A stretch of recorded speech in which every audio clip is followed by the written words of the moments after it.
கிறிஸ்துவுக்குள் மிகவும் பிரியமான என் அன்பு சகோதர சகோதரிகளே, இன்றைக்கும் கிறிஸ்து இயேசுவை கவனித்து பாருங்கள் என்கிற தலைப்பிலே ஆண்டவராகிய இயேசு கிறிஸ்து மலை பிரசங்கத்தில் சொன்ன முக்கியமான ஒரு காரியத்தை நாம் தியானிக்க போகிறோம்.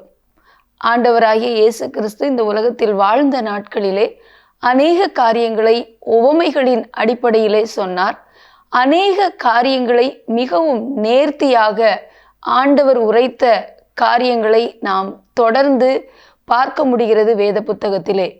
அந்த வகையில் இயேசு தாமே தன்னுடைய வாய்களை திறந்து சொன்ன ஒரு முக்கியமான வார்த்தையில் ஒன்றுதான் மத்தேயு எழுதின சுவிசேஷம் 5ஆம் அதிகாரம் 44ஆம் வசனத்திலே ஆண்டவராகிய இயேசு கூறுகிறார், உங்கள் சத்துருக்களை சிநேகியுங்கள், உங்களை சபிக்கிறவர்களை ஆசீர்வதியுங்கள், உங்களை பகைக்கிறவர்களுக்கு நன்மை செய்யுங்கள், உங்களை துன்பப்படுத்துகிறவர்களுக்காகவும் நிந்திக்கிறவர்களுக்காகவும் ஜெபம் பண்ணுங்கள்.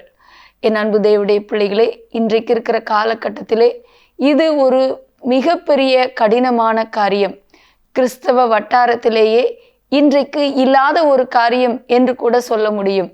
ஏனென்றால் இன்றைக்கு ஒரு மனிதனை இன்னொரு மனிதன் கடித்து பட்சிக்கிற சூழ்நிலையை பார்க்க முடிகிறது. கிறிஸ்தவ தேவனுடைய பிள்ளைகள் கூட ஒருவரை ஒருவர் தாக்கி கொண்டு ஒருவருக்கு விரோதமாக ஒருவர் யுத்தம் செய்கிற காலகட்டத்திலே நாம் வாழ்ந்து கொண்டு இருக்கிறோம். அப்பேற்பட்ட இந்த காலத்திலும் இயேசு கிறிஸ்து நேற்றும் இன்றும் என்றும் மாறாதவராயிருக்கிறார். இன்றைக்கும் நம்மை பார்த்த ஆண்டவர் கூறுகிறார், நம்முடைய சத்துருக்களை சிநேகிக்கும்படி அவர் சொல்லுகிறார். ஆண்டவராகிய இயேசு கிறிஸ்து தான் சொன்ன எந்த காரியத்தையும் அவர் செய்தும் காண்பித்தார். இயேசு கிறிஸ்து சிலுவையிலே அறையப்பட்ட பொழுது தன்னை சிலுவையில் அறைந்தவர்களுக்காக ஆண்டவராகிய இயேசு கிறிஸ்து பிதாவே இவர்களுக்கு மன்னியும் என்று சொல்லி தன்னை சிலுவையில் அறைந்தவர்களுக்காக அவர் மன்னிப்பு கோரி ஜெபம் பண்ணினதை பார்க்கிறோம். என் அன்பு தேவனுடைய பிள்ளைகளே, நாமும் நம்மை துன்பப்படுத்துகிறவர்களுக்காக, நமக்கு விரோதமாக செயல்படுகிறவர்களுக்காக ஜெபிக்க அழைக்கப்படுகிறோம்.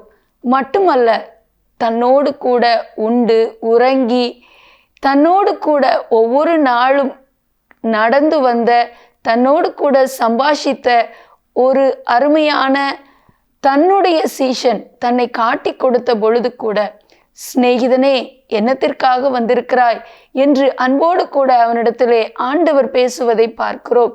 எப்படி இப்படி கூற முடியும்? தேவ அன்பு நம்மிலே ஊற்றப்படும் பொழுதுதான் நமக்கு விரோதமாக எழும்புகிறவர்களை, நமக்கு சத்ருவாக செயல்படுகிறவர்களை நாம் சிநேகிக்க முடியும். என் அன்பு தேவனுடைய பிள்ளைகளே, நமக்கு விரோதமாக இருக்கிற சத்துரு ஒரே ஒருவன் தான், அவன் சாத்தான். அவனை தவிர இந்த உலகத்தில் இருக்கிற எந்த ஒரு மனிதனும் நமக்கு சத்துரு அல்ல. எல்லாரும் தேவனால் படைக்கப்பட்டவர்கள், உருவாக்கப்பட்டவர்கள்.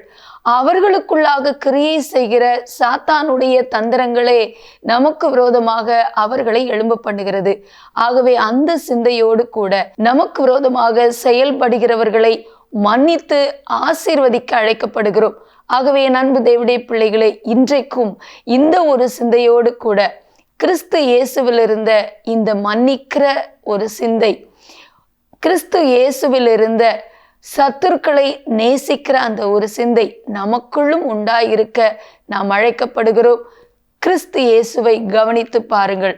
அவருக்குள் இருந்த சத்துருக்களை சிநேகிக்கிற அந்த சுபாவத்தை கவனித்து பாருங்கள். அவரை போல மாற அழைக்கப்படுகிறோம். ஜெபிக்கலாமா?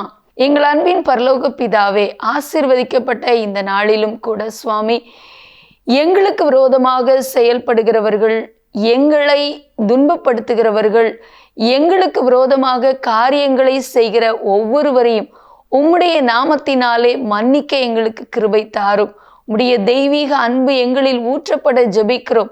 எங்களுக்கு விரோதமாக பேசினவர்கள், காரியங்களை செய்தவர்கள், எங்களுக்கு விரோதமாக செயல்பட்ட ஒவ்வொருவரையும் உங்க நாமத்தினாலே மன்னித்து ஆசீர்வதித்து ஜெபிக்கிறோம் ஆண்டவரே. ஒவ்வொருவரை குறித்து காணப்படுகிற கசப்புகளை உங்களுடைய இருதயத்திலிருந்து, சிந்தையிலிருந்து எடுத்து போடுங்க. ஒவ்வொருவருக்குள்ளும் ஆண்டவரே கிறிஸ்து இயேசுவை கவனித்து பார்த்து செயல்படக்கூடிய கிருபையை கொடுத்து உம்மை போல மாற எங்களுக்கு கிருபை தாங்க. இயேசுவின் நாமத்தில் பிதாவே. என் அன்பு தேவனுடைய பிள்ளைகளே, இன்றைக்கும் சத்துருக்களை சிநேகிக்கிற இயேசுவை கவனித்து பார்த்து அவரை போல மாற அழைக்கப்படுகிறோம். கர்த்தர் உங்களை ஆசீர்வதிப்பாராக. ஆமேன்.